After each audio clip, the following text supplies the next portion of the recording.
भाई आप सब लोगों को मेरा नमस्कार, सादर नमस्कार। सबको मेरी ग्रीटिंग्स, हेलो।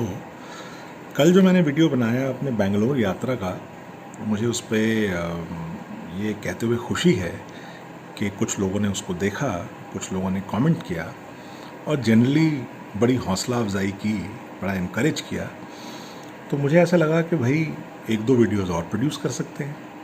अब आजकल जब इतना काम नहीं है तो कम से कम थोड़ा सा जो हमारे दिमाग में बातें हैं, जैसी भी हैं, अच्छी हैं, बुरी हैं, शैलो हैं, डीप हैं, फिलोसॉफिकल हैं, कॉमन प्लेस हैं, जैसी भी बातें हैं वो आप लोगों के साथ थोड़ी शेयर तो हो ही सकती हैं। तो आज मैं जो आप लोगों के साथ शेयर करना चाहता हूँ वो है कि लोग किस तरह से बात करते हैं। अब क्या होता है कि ईश्वर आपके साथ न्याय भी करता है, अन्याय भी करता है। किसी डिपार्टमेंट में आपको आपके साथ न्याय करता है, शक्ल सूरत के मामले में न्याय कर सकता है, नौकरी के मामले में न्याय कर सकता है, पैसे कमाने के मामले में न्याय कर सकता है, और कुछ मामलों में अन्याय भी करता है। कि मतलब कुछ चीज़ें ऐसी होती हैं जो आप में, क्या कहा जाए, ये तो मैं नहीं कहूँगा कि आप में लैकिंग होती हैं, लेकिन कई बार कुछ चीज़ें कुदरती ऐसी होती हैं जिन पे आप ज़्यादा कंट्रोल नहीं कर सकते। और उनमें से एक चीज़ ऐसी है, वो है आपकी आवाज़। आप जिस तरह की आपकी आवाज़ होती है, आवाज़ सिर्फ आवाज़ ही नहीं होती, एक तरह से आपके पर्सनैलिटी का वो एक इंडिकेटर होता है कि आप किस तरह के मतलब इंसान हैं अल्टीमेटली। क्या आप एक्साइटेबल हैं, क्या आप बड़े काम हैं, क्या आप बड़े बड़े स्टॉजी किस्म के आदमी हैं जिसको किसी किसी बात से फ़र्क नहीं पड़ता, क्या आप बड़े एक नेचुरली अग्रेसिव आदमी हैं। बहुत सी बातों का पता लग जाता है आपसे बात कर कर, मतलब अगर आपसे कोई लंबे समय तक टच में रहे, अगर कोई ध्यान दे इस बात पे। तो जब मैं भी एडवर्टाइजिंग में आया था तो हमारे एक क्लाइंट थे, कंपनी के ओनर थे, और वो कंपनी भी उस समय काफ़ी अच्छा कर रही थी, तो उनका काफ़ी दबदबा था। और जब हम मीटिंग में जाते थे हम लोग, मैं तो सबसे जूनियर था उसमें, और बिल्कुल जिसे कहते हैं वेट बिटवीन द ईयर्स, तो बड़ा उनके बारे में लोगों से सुना था कि भाई ओहो, बड़ा लॉजिक बढ़िया देते हैं, बड़ी पकड़ है उनकी इस सब्जेक्ट पे। तो मैं भी जब गया तो मेरा बड़ा दिमाग में उम्मीदें थी कि भाई आज तो कुछ सुनने को मिलेगा, कुछ इनसाइट्स, कुछ विजडम, कुछ मिलेगा आज। तो जब उनसे सवाल पूछा गया कि भाई हाँ भाई व्हाट नेक्स्ट, तो therefore where do we go from here, तो उनकी आवाज़ जो आई वो कुछ मतलब और तरह की थी। एक तो वो यूसी बहुत बोलते थे, और दूसरा वो वी को वही बोलते थे, और तीसरा वो बीच में बात करते करते रुक जाते थे, जैसे कि आगे का सेंटेंस उनको भूल गया है। तो वो ऐसे बोलते थे कि you see, we would like to take all the implications of this and put it on the table for discussion and then you see. और वो ये यू सी कहने के बाद रुक जाते थे। तो मुझे कई बार लगता था कि ये अंग्रेज़ी ऐसी भाषा है भाई, थोड़ी सी ट्रेचरस भाषा है। कई बार हमें खुद ही भूल जाता है, हमारे दिमाग में कुछ शब्द हिंदी में होता है और हम उसे अंग्रेज़ी में ठीक से आता नहीं है, तो हम रुक जाते हैं उस पर और कोशिश करते हैं ये फिलर्स डाल लेंगे, यूसी ऐसे करके। तो वो भी ऐसे ही करते थे, वो सेंटेंस बोलते बोलते रुक जाते थे, फिर वो आधे घंटे बाद उनको फिर से आइडिया आता था यूसी, फिर वो शुरू हो जाते थे। तो you see, we would like to tell you that we would like to put our concerns on the table for a fruitful discussion on the same। वो बड़ी फॉर्मल भाषा में बात करते थे, जैसे मतलब एक किसी को फॉर्मल चिट्ठी लिख रहे हों, नीचे योर्स फेथफुली या योर्स सिंसियरली लिखकर, या yours most faithfully humble servant ऐसे लिखकर। हालांकि वो हम्बल थे नहीं रियल लाइफ में, कंपनी के मालिक थे। और मैं कई बार ये सोचता था कि भाई ये आदमी कभी रेस्टोरेंट में जाए तो ये ऑर्डर कैसे देता होगा कि you see, we would like to examine first of all the items on the menu in a most fruitful manner and therefore take it on board, you see. और फिर वो रुक जाते होंगे। तो वेटर को समझ में आता होगा कि भाई इसको चाहिए क्या। और ऐसा वेटर बेचारा, मतलब उसकी किस्मत ही ख़राब है जो ऐसे कस्टमर से टकराएगा। तो ये उनका बात करने का तरीका था, मुझे अभी तक याद है। अब वो एक आदमी ऐसे बात करता था कि मल्टीपल आदमी थे और मेरे दिमाग में एक बन के रह गए हैं, ये तो मैं नहीं कह सकता क्योंकि ये बहुत पहले की बातें हैं। लेकिन ये एक हो सकता है कि 3-4 लोगों से मुलाकात हुई हो, कुछ हमारे पिताजी के दोस्त प्रोफेसर लोग भी ऐसे रहे हों जो ऐसे अंदाज में बात करते थे धीरे धीरे करके। और इनसे मुझे लगता है कि लाइफ में बड़े, जैसे अंग्रेज़ी में कहते हैं ना स्टॉजी, मतलब जिसको कुछ ज़्यादा फ़र्क नहीं पड़ता, सारा दिन बैठ के अपना वो टीवी देखता रहे तो भी उसको फ़र्क ना पड़े, उस तरह के व्यक्ति रहे होंगे। अब अगला जिनके मैं बात करने वाला हूँ, वो अगली एडवर्टाइजिंग एजेंसी में हमारे क्रिएटिव पार्टनर थे। बड़े दबंग आदमी थे और बात भी एकदम अग्रेसिवली करते थे, भाई बहुत बढ़िया, करवा देंगे, अच्छा बन गया ये तो, हो जाएगा, करवा देंगे, अच्छा बन जाएगा ये, और इससे बढ़िया तो बन ही नहीं सकता। वो ऐसे एम्फेसाइज करते थे, सेंटेंस बोलते तो एक वर्ड को एम्फेसाइज करते थे, इससे अच्छे को बहुत एडवर्टाइज करते थे, बढ़िया बन गया ये तो, अच्छा निकला है ये तो, वो इस तरह से बात करते थे ज़्यादा। तो जब, और बात यहीं ख़त्म नहीं होती, जब वो जाते थे अपनी फिल्में सुनाने के लिए, वो ज़्यादातर ऐसी फिल्मों में काम करते थे जिसमें वो कुत्ते बिल्लियाँ कुछ ज़्यादा इन्वॉल्व होते थे, कुछ चिंगम का या कुछ गोली टॉफ़ी टाइप फिल्मों पर। तो वो सुना रहे होते थे अपना स्टोरी आइडिया, तो वो कि भाई वो सामने से, फिर क्या होता है, एक बच्चा आया और सामने से एक कुत्ता आ गया उसके, तो बच्चे ने कुत्ते को देखा, कुत्ते ने बच्चे को देखा, और जब वो फिर कहते थे तो उसके बाद वो बड़ी कुछ अजीब सा कुछ अपना म्यूज़िक भी दिया करते थे। जैसे वो आते नहीं, वो गली मोहल्ले में वो डुगडुगी बजाते हुए, वो टुनटुनी वो छुनछुने लेके आते हैं, अठन्नी चवन्नी वाले, बिल्कुल उस लेवल की आवाज़ें निकालते थे वो। तो जैसे अब सुना रहे हैं वो आइडिया कि भाई क्या होता है, फिर बच्चा आ गया और उसके सामने कुत्ता आ गया, अब दोनों टिक गए, और उसके बाद बच्चे ने चिंगम फेंकी तो कुत्ते ने लपक ली, और उसके बाद टिंगम टिंगम टिंगम पुटुक पुटुक पुटुक टिंगम टिंगम पुटुक पुटुक पुटुक पिच पिच पुटुक टुंगम टुंगम, कुछ ऐसी आवाज़ें निकालते थे। आप अब इमेजिन करो कि आप एक मीटिंग में बैठे हो, बड़ी सीरियस मीटिंग चल रही है, उससे पहले कुछ 250 स्लाइड की पावर पॉइंट चल चुकी है जिसमें समझ में एक स्लाइड भी नहीं आया आपको, और उसके बाद कोई आदमी ऐसा म्यूज़िक डायरेक्शन दे साथ में अपने, तो आपको कैसा लगेगा? तो जाहिर है कि आपको या तो बहुत ज़ोर से हंसी आएगी, या आप थोड़ा सा सहम जाएंगे कि भाई ये कैसी बातें कर रहा है। और वो बड़े सीनियर आदमी थे, और अब तो खैर वो कुछ रीजनल हेड हैं भाई। तो मैं यही कह सकता हूँ कि शायद उनकी कामयाबी का राज यही है कि एक तो उनमें जो कॉन्फिडेंस था, जो एरोगेंस था, और जो उनका ये म्यूज़िक का जो क्लेम करते थे कि सेंस है, टिंगम टिंगम पिचुम पुचुक टुक टुक टुक टुक टिंगम टिंगम, ऐसे करके कुछ वो आवाज़ें निकालते थे जो हमें बड़ी चाइल्डिश लगती थी, और ऐसा लगता था जैसे वो कुछ सर्कस में कोई आवाज़ें ऐसे निकालता होगा। तो ये मुझे लगता है कि उनकी कामयाबी का राज था, टिंगम टिंगम टिंगम। तो वो ऐसे ही वो कुछ म्यूज़िक अपनी कुछ एड फिल्म में भी दिलवाया करते थे, और अब क्या कहा जाए कि उस पर रिएक्शन क्या होता था। जब एजेंसी में लोग देखते थे तो वो समझ जाते थे कि भाई ये इन्होंने ही बनाई होगी, क्योंकि सब उनको तब तक पहचानते थे, और वो अच्छा कह के साइड से निकल जाते थे, बढ़िया बन गया ये। तो इसके बाद जो जिससे हमारी मुलाकात हुई वो हमारे एक अगले एड एजेंसी में वो ऑफिस मैनेजर थे, वाइस प्रेसिडेंट थे, और उनका बड़ा ये पुट मी डाउन तरीका था औरों के लिए।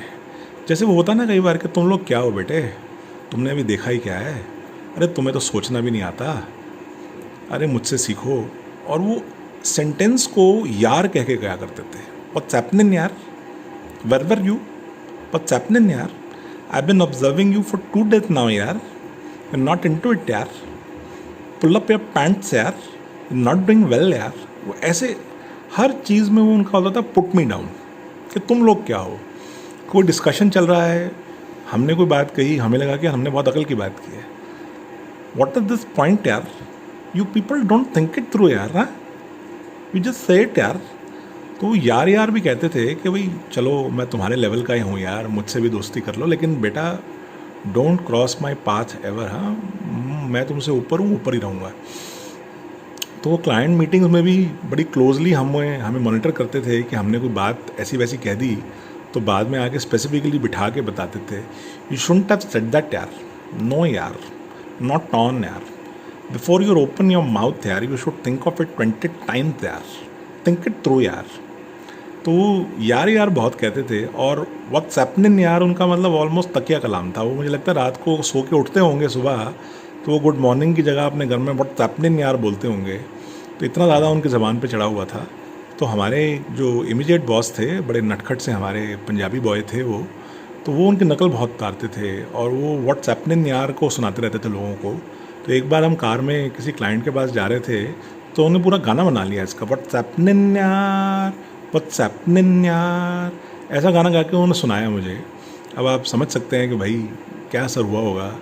तो यही वाली बात थी उनकी, व्हाट्सएप यार। अभी भी मुझे बड़े याद आते हैं व्हाट्सएप यार मुझे। अभी मुझे उनके पूरा शक्ल, शख्सियत, बात करने का तरीका याद है। और जाहिर है जब आप ऐसे बात करेंगे, इस लहजे से बात करेंगे, तो कोई भूलेगा भी कैसे। इसके बाद जिनसे हमारी मुलाकात हुई वो एक PSU में एक PRO डिपार्टमेंट में काम करते थे, और वो कोई बहुत ज़्यादा सीनियर भी नहीं थे, इसलिए उनका बिल्कुल मूड नहीं होता था काम करने का। और वो शुरू करते थे बात को समझे नहीं से, और वो बात ये करते थे बिल्कुल टालने वाली। यार आप लोग समझे नहीं यार, भाई ये पैसा जो आप खर्च करवाने की बात कर रहे हो, ये तो पैसा सरकार का है भाई, ये तो टैक्स पेयर्स का पैसा है, समझे नहीं आप? है समझे नहीं आप लोग? हैं आप लोग ये बात ऐसी कर देते हो यहाँ पे आके, यार समझे नहीं। तो ये समझे नहीं बहुत बोलते थे। मतलब उनका कॉन्वर्सेशन स्टार्टर होता था समझे नहीं। मतलब आप बात शुरू कर रहे हो और आप किसी को बोल रहे हो समझे नहीं, मतलब आपने बात ही नहीं की, तो वो आदमी समझेगा कैसे? खैर, हम लोग इसके बारे में कहाँ लॉजिकली सोचते हैं अपने तकिया कलामों के बारे में। समझे नहीं भाई तुम लोग, समझे नहीं यार आप लोग। तो उनका बिगेस्ट नाइटमेयर था कि उनको काम ना करना पड़ जाए। तो वो बहुत डरते थे काम करने से। 11 बजे आते थे, 3 बजे चले जाते थे, काम नहीं करना। भाई क्या कहते हैं भाई, तुम लोग समझे नहीं यार, तुम लोग आगे यहाँ पे आइडियाज़ दे देते हो यार, एड एजेंसी वाले। भाई तुम लोगों को बड़ी बड़ी तनख्वाहें मिलती हैं यार, हमें क्या मिलता है? समझे नहीं यार तुम लोग, समझे नहीं।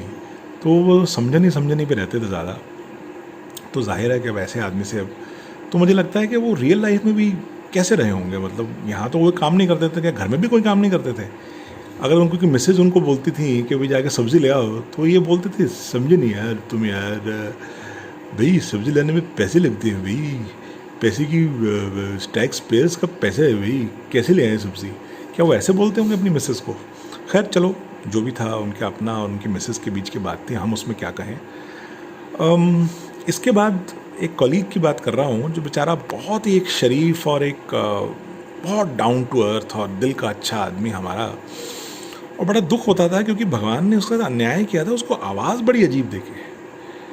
अब ऐसी आवाज़ अगर आपकी हो जाए तो फिर आप लाइफ में कहाँ आगे चलोगे? यार क्या बात कर रहा है यार तू, यार प्लीज़ यार ऐसे ना बात कर यार, कम ऑन यार, तुम लोग तो यार पीछे ही पड़ जाते हो यार, चढ़ जाते हो किसी के भी ऊपर यार। वो ऐसे बात करता था बड़े धीरे धीरे करके, और बड़ा मतलब दयनीय मुझे किस्म का बेचारा आदमी लगता था कि अच्छा वाला, देखने में शक्ल वगल अच्छी थी, अच्छे कपड़े पहनता था, अच्छे घर से था।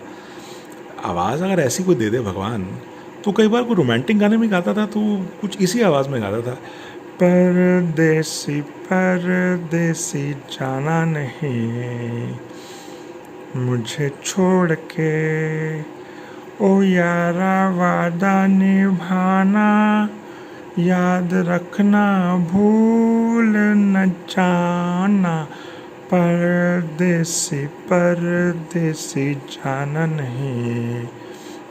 तो पहले तो आदमी ऐसा गाना गाए क्यों, परदेसी परदेसी जाना नहीं, और दूसरा ऐसी आवाज़ में क्यों गाए? पर अब कुदरती उनकी यही आवाज़ थी, और मतलब दुख सा होता है कि ऐसी आवाज़ थी, और मतलब अन्याय किया भगवान ने उनके साथ मेरे हिसाब से। और ऐसी आवाज़ अगर हो जाए तो थोड़ा सा मतलब आप you become a subject of mirth या सब्जेक्ट ऑफ ह्यूमर अनइंटेंशनली, जो कि मुझे बड़ी ख़राब बात लगती है ऐसी। एनी हाउ, जो हमारे ज़माने में सबसे मशहूर रेडियो प्रेजेंटर थे, आपने नाम सुना होगा, अमीन सयानी। वो इतने पॉपुलर थे बहनों भाइयों। तो आज पेशे खिदमत है आपका सबसे फेवरेट गाना, जिसको आवाज़ दी है किशोर कुमार ने। वो इतना उनका ये वाला स्टाइल पॉपुलर हो गया था कि हर चिंगलपट टाइप जो बंदा था वो उसको कॉपी करता था। तो उस ज़माने में एक प्रोग्राम आया करता था, मेरे ख्याल से उसका नाम था मोदी के मतवाले राही। तो उसमें कोई ऐसे ही कोई बेचारा चिंटू पिंटू टाइप प्रेजेंटर था, लेकिन वो अमीन सयानी को कॉपी करना चाहता था। तो मतलब जैसे अमिताभ बच्चन को सब लोग कॉपी करते थे उस ज़माने में, वैसे अमीन सयानी जी भी अमिताभ बच्चन से कम नहीं थे, तो उनको कॉपी करता था। और साथ में अपना एक बड़ा अजीब सा वो उसने लगा रखा था गुडलू, गुड लक। वो गुड लक को गुडलू बोलता था। तो साइन ऑफ ऐसे करता था, तो भाई मोदी के मतवाले चल पड़े अपनी अगली मंजिल की ओर और हम अब आपसे मिलेंगे अगले हफ्ते। गुड लू एंड बाय। ये जो बाय कहते थे वो बिल्कुल एकदम एक रोमांटिक स्टाइल में, बाय। तो मुझे बाय कहने का स्टाइल बड़ा उनका पसंद था भाई, अभी तक नहीं भूला मुझे। मुझे प्रोग्राम का नाम तो शायद भूल गया, मेरे ख्याल से शायद मोदी के मतवाले रहा ही था, लेकिन वाह भाई वाह, क्या आवाज़ थी और कैसे वो बात करते थे, वाह वाह वाह। तो रेडियो में तो वो छाए हुए थे, अब अमीन सयानी इतने छाए हुए थे कि उनके कॉपी कैट्स भी छाए हुए थे। आप सोचिए तो क्या स्टेटस रहा होगा अमीन सयानी का। बिना का गीत माला पता नहीं 50 साल तक प्रेजेंट की उन्होंने। तो ये जो गुडलू और बाय था भाई, ये तो बड़ा कमाल का था। तो मैं भी आप लोगों के साथ आज साइन ऑफ करना चाहूँगा इसी के साथ कि भाई बड़ा अच्छा लगा आप लोगों से बात करके, और उम्मीद करता हूँ कि आपको मेरी बात पसंद आई होगी। गुडलू एंड बाय बाय।